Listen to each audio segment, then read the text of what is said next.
കൊച്ചേ, അതെ അന്നൊരു അബദ്ധം പറ്റിയതാ, മനഃപൂർവ്വം ചെയ്തല്ലേ കേട്ടോ. എന്തായാലും നന്നായി. ഉണ്ടായിരുന്ന ഒരു ജോലി പോയി കിട്ടി. നാട്ടുകാർക്ക് നോക്കി ചിരിക്കാനുള്ള ഒരു കാഴ്ച വസ്തുവായി. കൂടുതൽ ചിരിപ്പിക്കാൻ താനിങ്ങനെ ഒപ്പം നടക്കുന്നുണ്ടല്ലോ.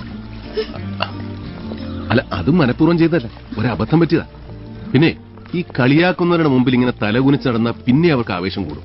നല്ല നമ്ര ശിരസ്കായി തല ഉയർത്തിപ്പിടിച്ച് നടക്കും. ഇതെവിടെ പോയിട്ട് വരുന്നു രണ്ടാളും? പുതിയ വിരുന്നിന് പോയിട്ട് വരികയായിരിക്കും. അതോ ടൗണിലെ ഏതെങ്കിലും ഹോട്ടലിൽ താമസിച്ചുള്ളവരാണോ? എന്നാലും നിന്റെ തൊലിക്കെട്ടി സമ്മതിച്ചിരിക്കുന്നു. കൂടെ കൊണ്ട് നടക്കുന്നുണ്ടല്ലോ ഇവനെ. അതേടാ, കൂടെ കൊണ്ട് നടക്കുന്നതിലേ ഒരാക്ഷേപവും ഇല്ല. ആ മുഖത്തേക്കൊന്ന് നോക്കിയേ, എന്നാ ഒരു ഗ്ലാമറാ. നിന്റെ ഈ ഉപ്പിലിട്ട മാങ്ങ പോലത്തെ മോന്തയാണോ അത്? ആ മൂക്കും കട്ടിയുള്ള മീശയും. ഈ നാട്ടിലുണ്ട് ഇത്രയും ചേലുള്ള ഒരു ചെറുക്കൻ.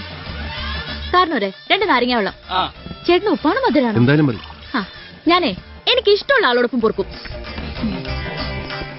ചേട്ടൻ കൂടി ചേട്ടാ, അതിന് നിനക്ക് വല്ല ദണ്ണം ഉണ്ടോടാ? കാശ് ചേട്ടൻ കൊടുക്കും, ഞാൻ കൊടുക്കണോ? ഞാൻ കൊടുക്കാം. അത് ശരി. ചേട്ടാ, ആ സഞ്ചി ഒന്ന് എടുത്തോ.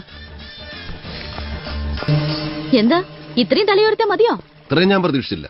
എന്റെ തൊലി ഉരിച്ചു കളഞ്ഞല്ലേ. അല്ല, കൊച്ചിന് എന്റെ കൂടെ നടക്കാൻ നാണക്കേടെന്ന് തോന്നുന്നില്ലേ? ഏതായാലും നാറി. പിന്നെ ഒരു നാണ. കൊച്ചേ,